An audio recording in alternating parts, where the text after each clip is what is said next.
안녕하세요. 저는 결혼한 지 6년 만에 이혼을 결정한 30대 여성입니다. 제 인생만큼은 이혼은 없을 거라 생각했는데 역시 사람은 함부로 앞을 내다보면 안 되는가 봅니다. 정말 이혼까지는 하고 싶지 않았는데 아무리 가족이더라도 서로 존중이 사라지면 관계를 유지하기 어렵다는 걸 이번 기회에 제대로 배웠네요. 제 사연이 청취자분들께도 하나의 깨달음이 되는 사연이길 바라면서 지금부터 저의 이야기를 들려드릴게요. 저랑 남편은 길에서 흔한 설문조사를 하면서 첫 만남을 가졌는데요. 남편이 제 앞을 가로막고 설문지를 건네길래 해줬거든요. 다 작성한 후 인사하고 가려는데 남편이 남자친구 있냐고 물어봐서 2년이 되었어요. 처음엔 거절하기 좀 그래서 받아줬는데 남편이 주는 관심이 나쁘지 않더라고요.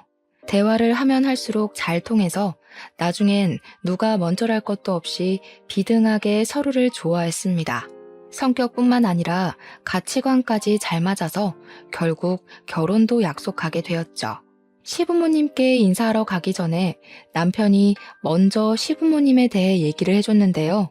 시부는 삼겹살 가게를 운영 중이었고 시모는 보험 설계사라고 했어요.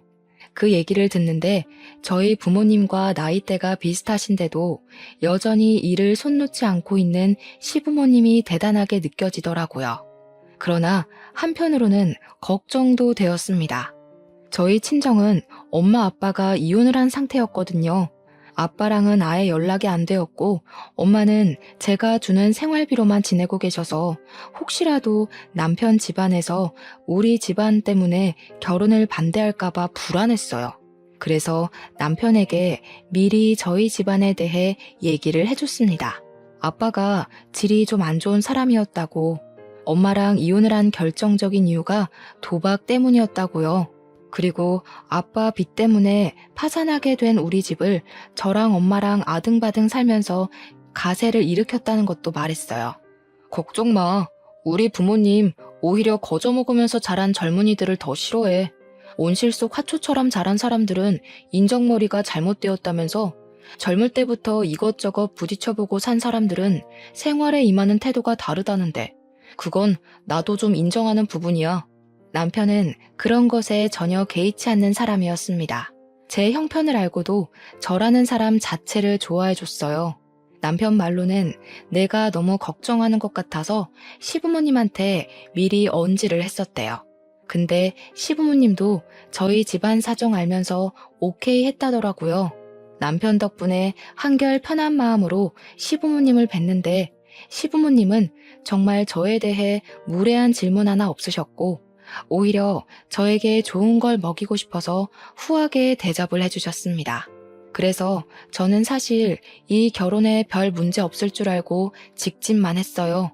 분가로 신혼을 시작했고 혼수랑 예단은 남편과 상의해서 서로 안 하는 걸로 합의를 보았죠. 저희들의 결정을 시부모님께서도 좋아해 주셔서 다행이었어요. 저랑 남편은 맞벌이를 하면서 차곡차곡 돈을 모았고 신혼살림을 하나씩 구입하는 재미로 잘 살았습니다. 그렇게 평소와 같은 어느 날 시댁에 밥을 먹으러 갔다가 알게 된 사실이었는데요. 시부 가게에서 일하는 아르바이트생이 가게에 돈을 들고 튄 사건이 발생했다는 거예요. 그 도둑은 대학생 신분이라 하대요. 사실 CCTV로 충분히 그 도둑놈을 잡을 수 있었지만 시부가 오죽 상황이 어려웠으면 돈을 훔쳤겠나 싶어서 그냥 내버려뒀다고 하더라고요. 그날은 도둑놈이었지만 그동안은 가게 일을 착실하게 해낸 착한 아르바이트생이라고 하면서요. 그 총각이 아무리 착하면 뭐해요? 결국 남한테 피해를 준 건 틀림없는 사실인데 자기 형편 어렵다고 남의 돈 막 훔쳐가면 되나? 자기가 돈 벌어먹기 힘든 줄 알면 남의 집 사정도 마찬가지로 어려울 수 있다는 걸 알아야지. 걔는 뭐 돈 들고 튀면서 마음이 좋았겠어? 그런 건 아무런 상관이 없는데 다만 앞으로 일이 걱정이네. 일손이 하나 모자라서 말이야.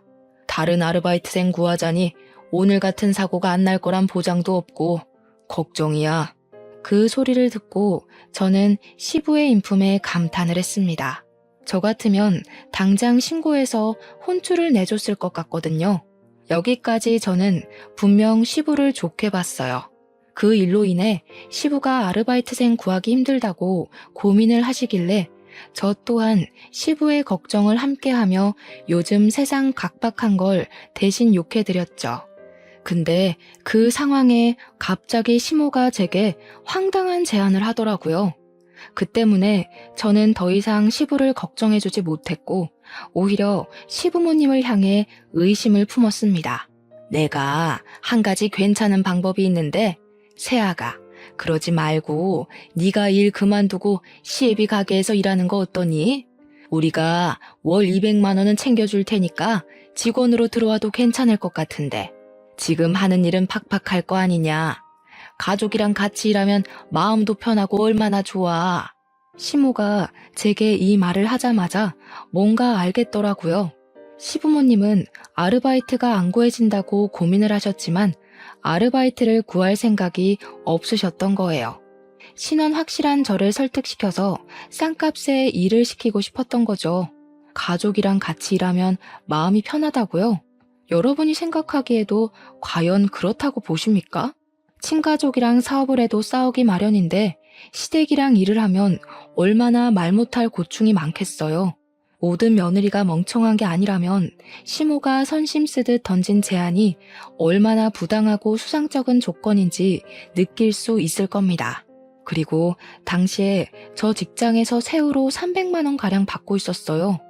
돈을 더 준다고 해도 고민했을 텐데 200만 원이라뇨.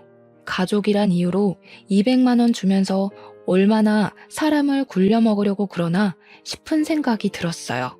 게다가 저는 제가 노력해서 쌓아온 커리어가 너무 좋고 제 청춘 바쳐 일군 직업이나 마찬가지인데 그걸 관두고 저한테 좋을 거 하나도 없는 삼겹살 가게 아르바이트를 하라고요? 아무리 생각해도 혹하는 구석이 없어서 저도 모르게 표정을 어색하게 만들어 버렸어요. 어머님, 저는 하는 일이 있는데요. 그리고 제가 사무직만 반평생 해왔던지라 가게 일머리는 없어요. 저보다는 빠릿빠릿한 학생들이 좋을 거예요. 일은 배우면 다 하게 돼 있는 거지 뭘. 식구가 곤란하다고 하면 돕고 그럴 줄도 알아야지. 우리 가게가 커지고 장사 잘 되면 결정적으로 너희한테 좋은 거잖아. 다 너희 물려줄 유산 될 건데. 안 그러니 아들? 저만 이 대화가 황당하다고 생각하는 건지 모르겠는데 남편은 시모가 묻는 말에도 그저 어깨만 으쓱이며 남일인 듯 방관만 했습니다. 그러다 제가 눈빛으로 무슨 말이라도 해보라고 쏘아대면 남편이 그제야 자기 생각을 툭 꺼냈는데요. 당신 어릴 때부터 굳은 일 많이 하고 자랐을 거 아니야. 식당 일도 곧잘 할 것 같은데? 그러지 말고 한 달이라도 해보고 결정하던가. 남편의 말에 상당한 충격을 받았습니다. 남편이 굳은 일을 언급하자마자 문득 지난 날이 떠올랐어요. 결혼을 허락받기 전 남편이 제게 그런 말을 했었다고 했잖아요. 온실 속 화초처럼 자란 젊은이들은 자기도 그렇고 시부모님이 별로 안 좋아한다고 말이죠. 그 말이 설마 시부 가게 일 도울 며느리를 찾기 위해 떠봤던 건가 싶더라고요. 그날 처음으로 남편한테 배신을 느꼈어요. 순간 그 식사 자리가 호랑이 굴처럼 위협적으로 느껴졌습니다. 결국 저는 아무도 편들어주는 사람 없이 혼자서 헤쳐나갔어요. 할 수 없이 최대한 시부모님의 마음이 안 상하게 죄송하다고 거절을 했어요. 정말 죄송합니다, 어머님. 아버님 가게 힘드신 거 이해하겠는데 제 일을 그만두고 그곳에 갈 수는 없어요. 저한테는 제 직업이 굉장히 소중한 거거든요. 앞으로 승진도 앞두고 있고 월급도 계속 오를 거라서요. 그리고 제 나이에 200만 원 받으면서 아르바이트만 하고 있으면 주변 사람들도 이 집 며느리 볼품 없다고 욕할걸요? 어머, 참나. 남말하는 걸 뭘 그리 신경 쓰니? 200만 원만 준다고 해서 그러는 거냐? 그럼 220만 원은 어떠니? 직장 다니는 거랑 똑같이 받을 거면 우리가 가족한테 왜 도와달라 하겠어? 싸게 일 시킬 수 있는 학생들 쓰지. 그럼 그렇게 하세요. 어머님 말씀하시는 거 들어보니까 저를 가족이라는 이유만으로 싸게 일시키고 싶은 것 같은데 제가 잘 나가는 직장 내려놓고 그 조건을 받아들일 리가 없죠. 대화를 하다 보니 내몰렸다는 생각을 해서 그런가 저도 모르게 시모의 말을 좀 냉철하게 받아쳤다는 걸 알았어요. 그걸 알아챘을 때는 이미 시모가 제 태도에 화가 난 상태였죠. 제가 단호하게 거절하자 시모는 더 이상 말을 잇지 않고 식사 자리를 정리하셨습니다. 그 옆에서 시부도 한숨을 크게 내쉬더니 자리에서 일어났어요. 시모는 주방으로 가버리고 시부는 방으로 들어가 버리자 그제야 저는 말실수를 했다는 걸 자각했습니다. 그 와중에도 남편은 밥 먹기 바빠 보였어요. 시부가 남긴 밥까지 가져가선 혼자만 속 편하게 배를 채웠습니다. 저희 그만 간다고 하는데도 시부모님은 조심히 가라고 대답만 했지 나와보질 않으셨어요. 시부모님이 저 때문에 토라진 건 알겠는데 그렇다고 제가 하고 싶지 않은 일을 하겠다고 선심을 보일 순 없었어요. 제 모든 걸 포기하고 고기 불판 닦는 일을 하는 건 너무 손해가 크잖아요. 그리고 저는 이 상황을 그냥 방관한 걸로 모자라 저를 더 곤란하게 만들었던 남편에게 서운함을 느꼈습니다. 집으로 돌아가는 차 안에서 남편에게 한마디 했어요. 당신이 거기서 그런 소리를 하면 어떡해. 당신 때문에 그 상황에서 내가 더 죄인이 됐어. 내 입장에 서서 얘기해줬으면 좀 좋아? 당신이 생각해도 어머님 아버님이 너무 무리한 걸 요구한 것 같지 않았어? 무리할 게 뭐가 있어. 어차피 직장이란 건 언젠가 은퇴가 있기 마련인데 사업은 내가 죽기 전까지 평생 할 수 있는 거잖아. 엄마 아빠가 일 못하게 되면 그 사업 우리 물려준다는데 미래를 생각해서 부모님한테 잘 보여놓으면 좋지 뭘 그래. 그래서 당신도 내가 10년 넘게 쌓아온 커리어 포기하고 삼겹살집에서 아르바이트를 해야 된다는 거야? 나중에 우리가 그 가게 물려받을 거니까. 이유가 그거라면 어머님 아버님도 좀 너무하시네. 멀쩡한 아들 놔두고 왜 남의 집 자식한테 직장을 관두라고 한대? 너랑 내가 남이냐? 아무래도 부모님이 기성세대다 보니까 생각하는 게 옛날 방식이라서 어쩔 수 없지. 나는 부모님 살아계실 동안만이라도 아들 선호한 마음 존중해주고 싶어. 부모님한테 자식은 나밖에 없잖아. 당신이 이해해줬으면 좋겠는데. 옛날 방식으로 사는 사람이라고 이해 안 되는 상식을 밀어붙이는 건 제겐 납득이 안 되었습니다. 저 또한 저희 엄마에게 하나밖에 없는 자식이에요. 옛날 방식 고수하면서 아들은 한자리 하면서 커야 된다는 시부모님 사상에 손뼉 맞춰주고 싶은 생각 추호도 없었어요. 남편이 제게 서운함을 표현했지만 저야말로 저를 이해해 줄 줄 알았던 남편에게 배신을 당한 것 같아서 기분이 상했던 날이었네요. 어쨌든 제가 시부모님께 직접 안 된다고 거절을 했으니 새 아르바이트생을 구할 거라고 생각했습니다. 시간이 지나면 삐쳤던 시부모님의 마음도 가라앉을 거라고 생각했죠. 그런데 제가 너무 마음 편하게 좌시했던 거였어요.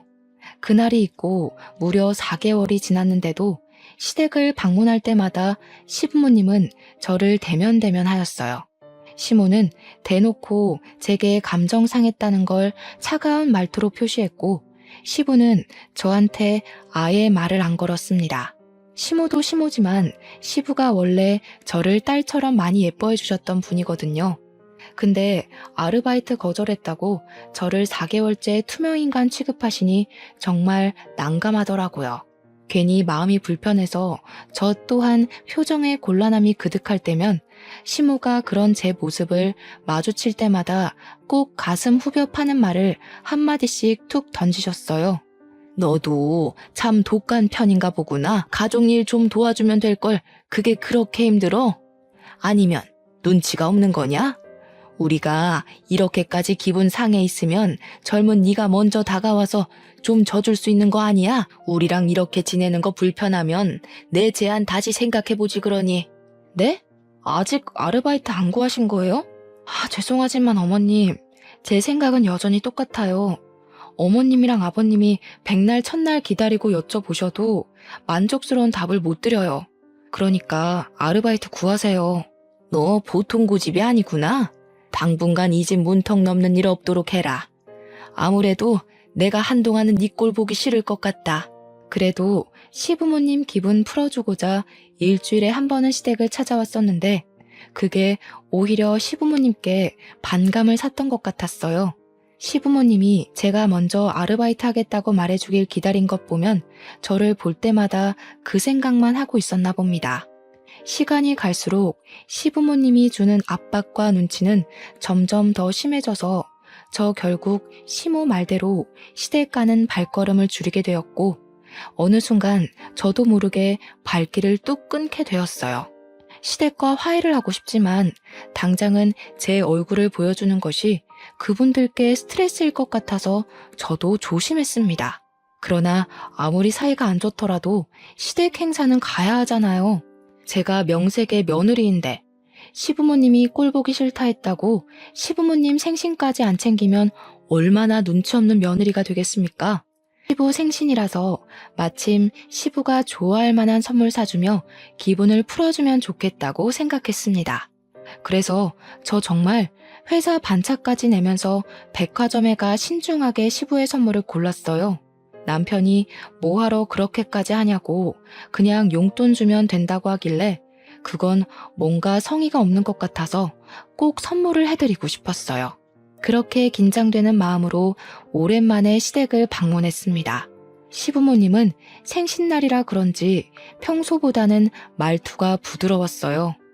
여전히 제 눈은 잘 안 마주쳤지만 저더러 왜 왔냐고 타박하지도 않았고 시모 일을 도와줘도 시모가 제게 나무라는 일도 없었습니다. 그러나 문제는 식사 자리에 앉고부터 시작이 되었어요. 시부모님은 식사 자리 앞에서 어김없이 아르바이트생 구하기 어렵다는 얘기를 또 했습니다. 아, 이러다 진짜 장사 접어야 되는 건 아닌가 몰라. 요즘 젊은 사람들은 도대체 어떻게 믿고 써야 되는 거냐? 하도 금방금방 관둬서 사람 구하는 것도 힘들어 죽겠다. 계속 이러면 나도 짜증나서 더는 못해 먹어. 그래도 20년을 넘게 해왔는데 사람 안 구해진다고 그만두면 씁니까? 우리가 아들을 몇 명 더 낳을 걸 그랬나 봐요. 그럼 전업주부 하는 며느리 들이면 딱 좋았을 텐데. 시부모님이 저를 언급한 건 아니었지만 누가 들어도 저를 공략하는 대화였기에 눈치가 안 보일 수 없었어요. 저한테 자꾸 거절당하는 시부모님 마음 안 좋을 거 압니다. 그렇지만 계속 거절해야 하는 제 마음 또한 시부모님 못지않게 불편하단 말이죠. 너무 가시방석이었던지라 저는 대화 주제를 돌리고 싶었어요. 그래서 시부에게 제가 사온 선물을 건넸습니다. 시부가 장사한다고 좋은 신발 하나 못 사시는 것 같길래 다른 약속 갈 때 신으라고 구두 한 켤레를 해줬어요. 나름 브랜드 있는 고가의 상품이었죠. 일단 아무리 시부가 제 선물에 마음이 풀린다고 하더라도 활짝 웃는 반응까진 기대 안 했어요. 그냥 저한테 고맙다거나 제 눈을 마주해주면서 따뜻한 말 한마디 해주시는 거면 충분했습니다. 적어도 선물을 받았으니 그런 작은 반응 정도는 올 거라고 생각했어요. 하지만 시부는 제 선물을 받아가고도 열어보지 않고서 그냥 곁에 내려두기만 하더군요. 그러면서 하시는 말씀은 저의 부풀었던 마음에 찬물을 제대로 끼얹어 주었습니다. 요즘 누가 선물을 사니? 그냥 용돈으로 주는 센스가 있어야지. 우리 아들한테 말 안 들었냐? 우리 아들은 매번 돈으로 주는데. 내가 얘기했지.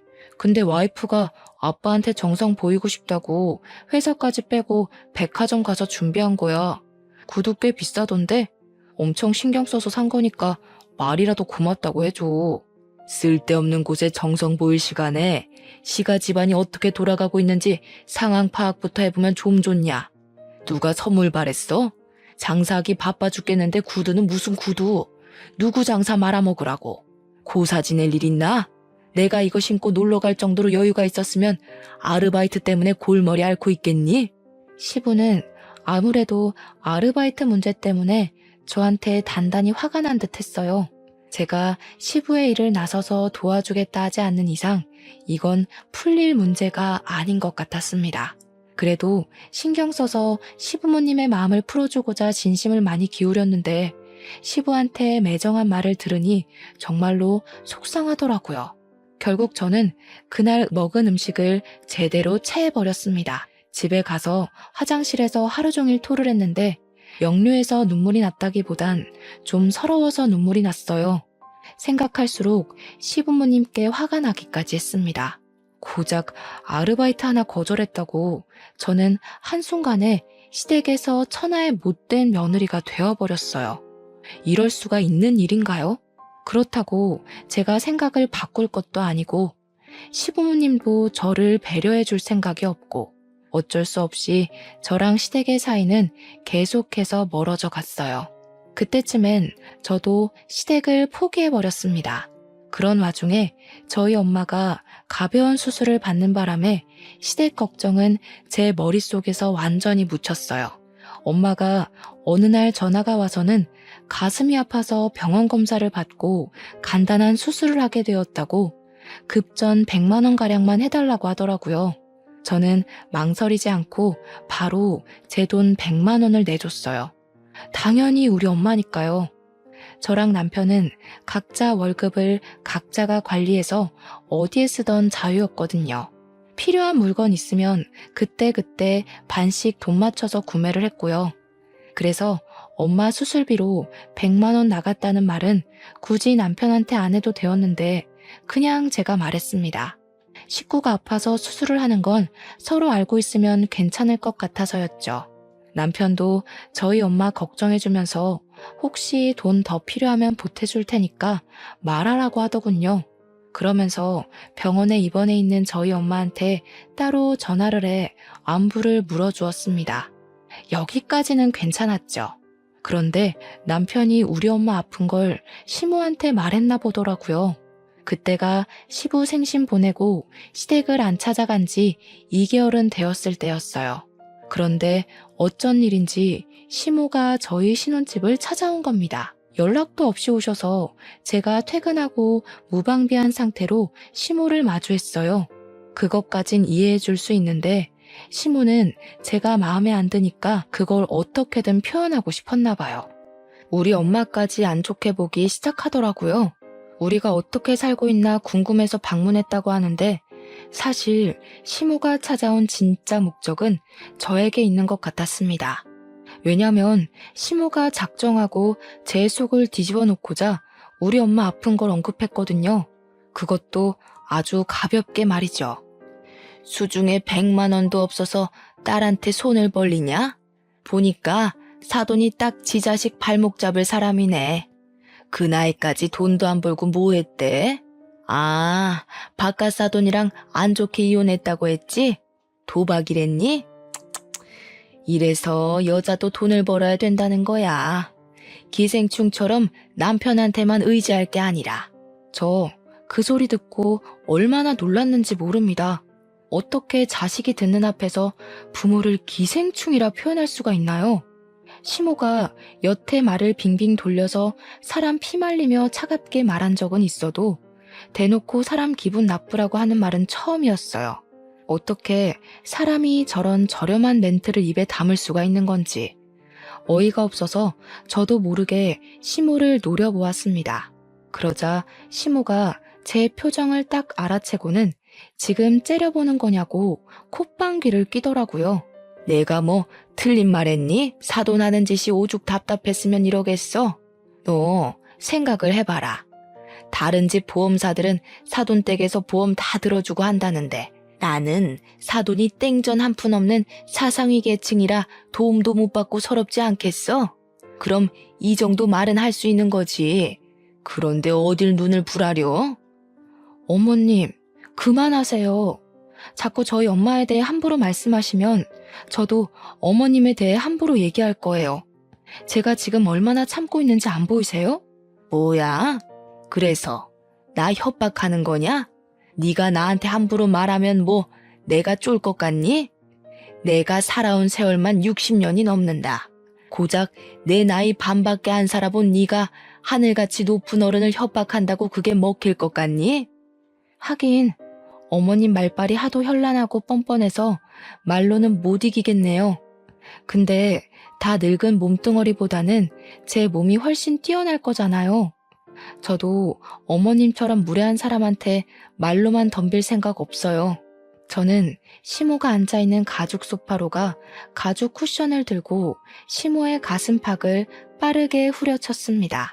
그러자 무방비한 상태로 강하게 맞은 시모가 가슴을 부여잡고 허리를 굽히면서 억소리를 내었어요. 또 제정신이야? 고집만 센 게 아니라 손찌검까지 하는 년이었니? 아무리 개념이 없어도 그렇지 어디서 건방지게 어른을 때려? 안 아프잖아요. 한 수천 대는 더 맞으셔야 어머님 말 때문에 상처받은 제 기분 아실 것 같은데요. 저희 엄마 깔본 것도 반성하실 것 같고요.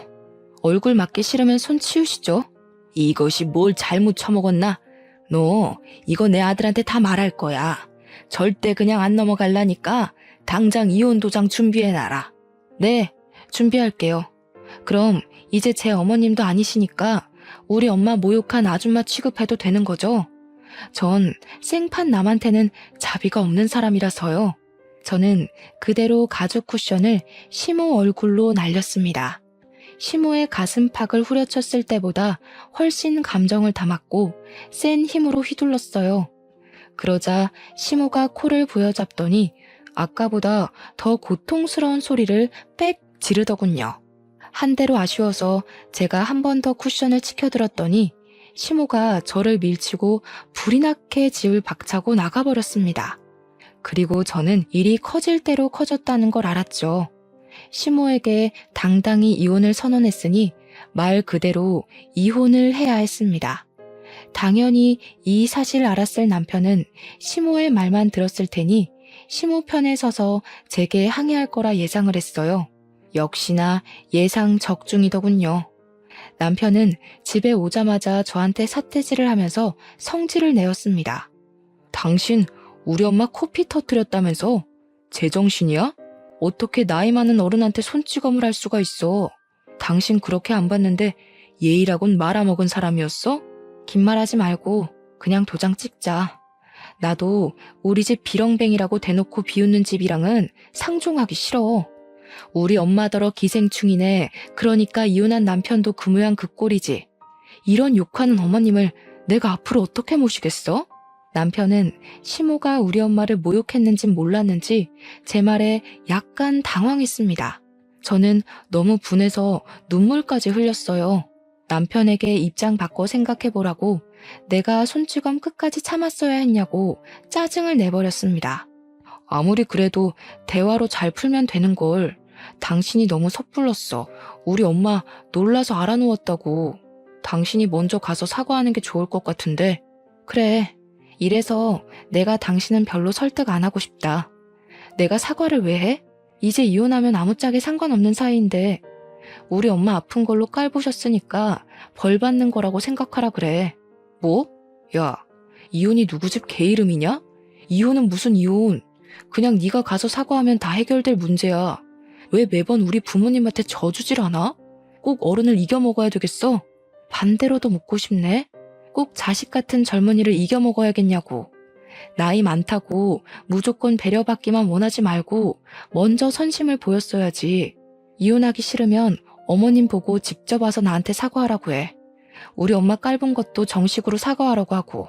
안 그럼 이혼이야. 남편은 제 말에 고민하는 것 같더니 그마저도 자기 자존심 때문인지 제게 굽히고 들어가려 하지 않았습니다. 결국 저더러 마음대로 하라고 짜증만 낸 뒤에 돌아서 버리더군요. 이쯤 되니까 제가 누구를 사랑했고 누구를 위해 이 집 식구가 되어 마음고생을 했는지 모르겠더군요. 저랑 찰떡궁합인 줄 알았던 남편이 결혼 생활 몇 년 만에 이렇게 변해버린 모습을 보자 너무 서러웠어요. 그래서 결국 저는 남편과의 6년간 결혼 생활을 마침표 찍게 되었습니다. 시모한테 끝까지 사과를 받지 못한 게 마음에 걸렸지만 이혼을 하고 나니까 그래도 속은 시원하더라고요. 저는 이혼을 하고 시골 사는 친정엄마를 서울 집으로 모시고 와 같이 지냈습니다. 엄마가 저를 많이 걱정해줬는데 저는 엄마한테 제가 무슨 이유로 이혼했는지는 밝히지 않았어요. 그냥 성격 차이라고만 둘러댔죠. 엄마랑 지내니까 왠지 10대로 돌아간 것 같은 기분이었어요. 이혼 전에는 누군가의 아내로 며느리로서 그 역할을 잘 해내려고 어른인 척 했었는데 엄마 옆에선 영락없는 딸이 될 수 있어서 마음이 편했습니다. 그렇게 무탈한 시간을 보내던 어느 날이었어요. 갑자기 제 앞으로 사망보험금이 떨어진 겁니다. 너무 액수가 커서 이게 뭐지 하고 알아봤다가 우리 아빠의 사망보험금이란 걸 알았어요. 제가 어릴 적 엄마가 이혼을 했기 때문에 그 이후로 쭉 아빠 소식은 못 듣고 지냈는데요. 아빠 존재도 생각 못하고 살았는데 갑자기 교통사고로 소식을 알린 아빠 때문에 많이 당황했습니다. 당연히 우리가 장례식을 해줄 필요는 없었어요. 하지만 아빠를 챙겨줄 사람이 없다는 것까지 알게 되자 엄마가 아빠의 장례식을 도맡자고 결정 내리셨어요. 아무래도 엄마가 13억이란 사망보험금을 그냥 받기가 좀 그랬나 보더라고요.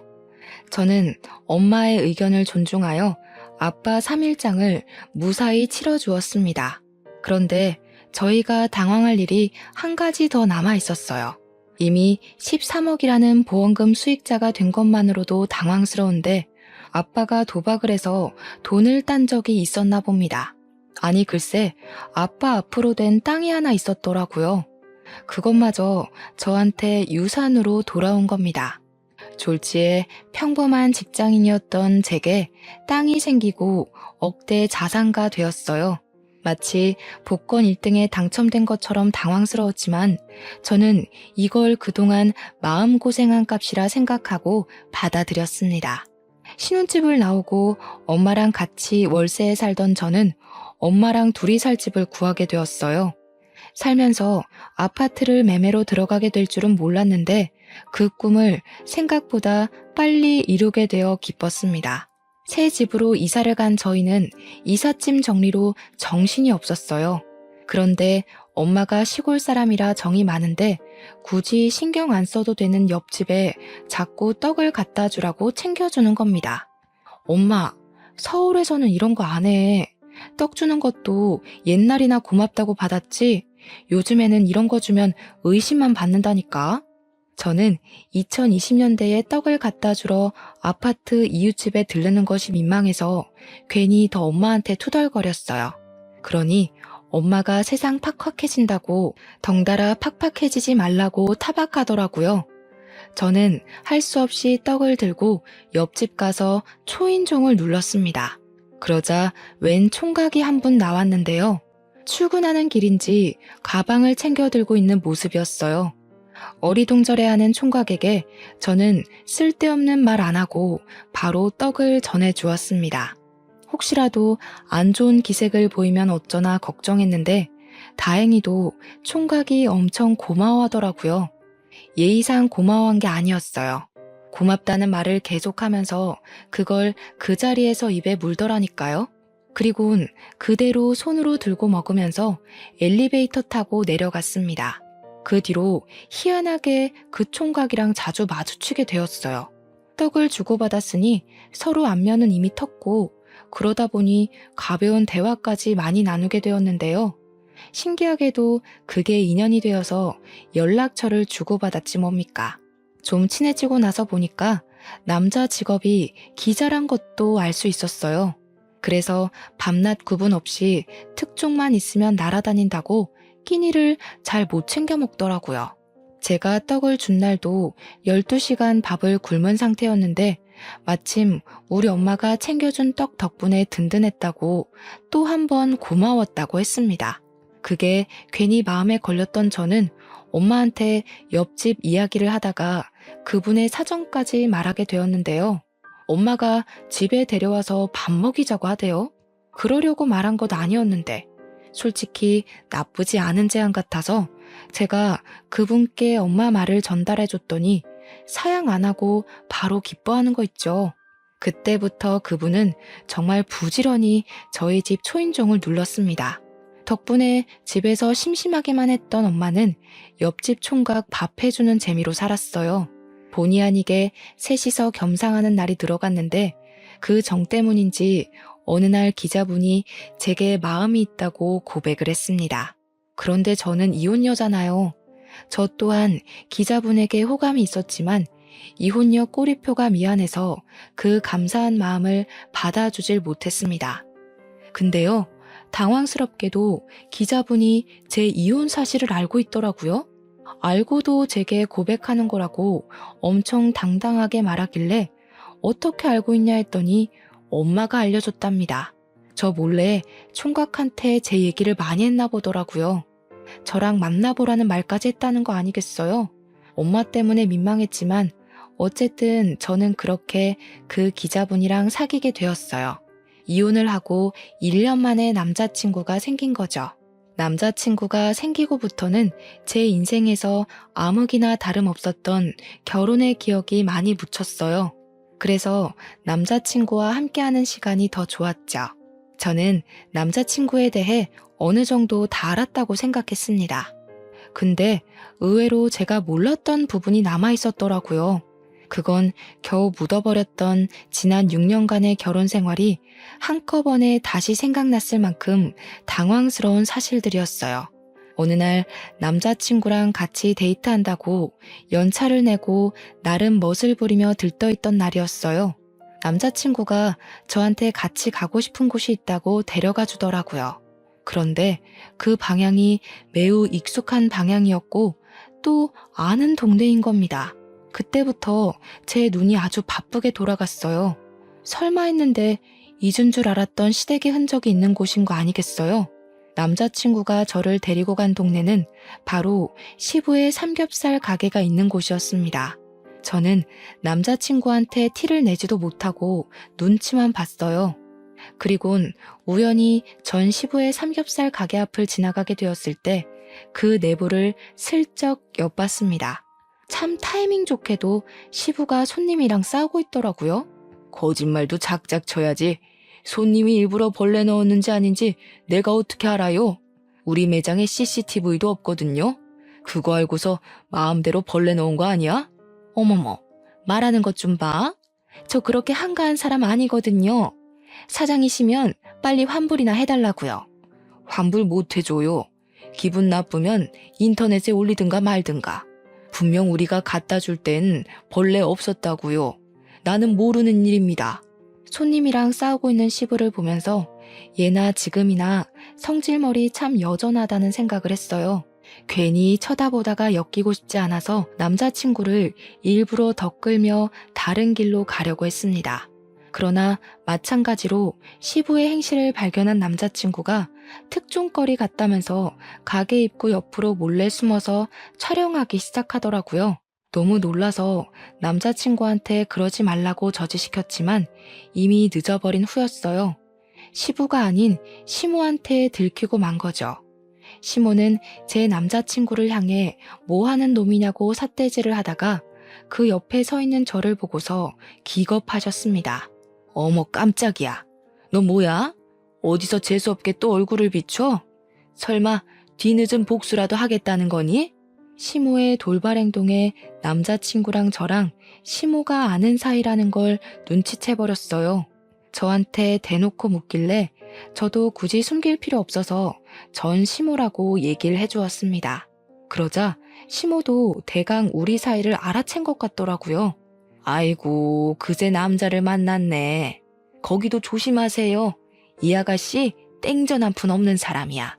만약 이 아가씨랑 결혼하잖아요? 그럼 총각이 이 아가씨 친정까지 다 먹여 살려야 돼. 정말 비렁뱅이라니깐. 피 보고 싶지 않으면 당장 헤어지는 게 좋을 거예요. 땡전 한 푼 없다고요? 처음 듣는 소린데요. 혹시 땡전 한 푼 없는 집안이라고 속으셨던 거 아니고요? 말도 마세요. 얘 엄마가 주머니에 100만 원도 없어서 딸내미 등에 빨대 꽂는 사람이라고. 내가 사돈까지 했던 사람인데 그것도 모를까봐. 총각도 괜히 이 여자한테 봉변당하지 말고 가볍게 만나고 내다 버려요. 어른으로서 조언해주는 거니까 새겨듣고. 시모는 자기가 제 앞길을 완벽하게 방해했다고 생각하는 건지 저를 비웃고 있었습니다. 근데 안타깝게도 시모가 웃을 수 있는 기회는 딱 그까지였어요. 시모가 기억하고 있는 저희 집 형편은 다 옛날 일이 되어버렸는데 그런 줄도 모르고 한 방 먹였다고 웃고 있는 꼴이 참 보기 재밌었습니다. 저희 집이 이혼을 하고 그 사이에 많은 변화가 있었잖아요. 마치 시가가 제게 원흉이라도 되었던 건지 결혼을 하자마자 제가 불을 얻었어요. 원래 시골촌에 있던 저희 집 본가는 이제 20억짜리 고급 빌라가 되었을 정도입니다. 거기에 제 남자친구도 매매로 살고 있는 거예요. 무려 한 층에 2가구만 들어가 있는 보기 드문 빌라였죠. 제가 제 입으로 일일이 시모를 설득하면서 증명하려 했다면 입이 아팠을 겁니다. 그런데 남자친구가 저랑 엄마의 형편에 대해 이미 알고 있으니까 산 증인이 되어주더라고요. 남자친구는 우리 집안 여유에 대해서 자기가 알고 있는 사실을 시모한테 전부 발설하였습니다. 이미 그것만으로 당황한 시모가 자존심 때문이라도 억지로 우리를 의심했는데요. 남자친구가 그 다음 뒤있는 말엔 시모뿐만 아니라 저도 놀라움을 금치 못해서 입을 벌렸어요. 이런 사람들이 우리 아빠 건물에 장사하고 있는 줄은 몰랐네요. 재수가 없을라니까 어디서 이런 것들이 우리 아빠 건물에 들어차 있었지? 아빠한테 내쫓으라고 해야겠다. 안 그랬다간 건물값 떨어지겠네. 저도 전혀 몰랐던 사실인데 시부가 하는 가게 건물 주인이 남자친구 아빠라는 겁니다. 이건 전혀 생각지도 못했던 사실이라 좀 충격이었어요. 알고 보니 남자친구가 살고 있는 집도 남자친구 아빠가 해준 거라네요.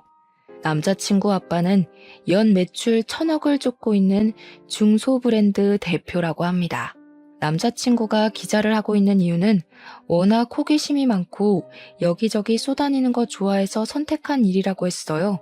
저는 남자친구가 기자로 열심히 일해서 번듯하게 자수성가해 20억 아파트를 매매한 줄 알았거든요.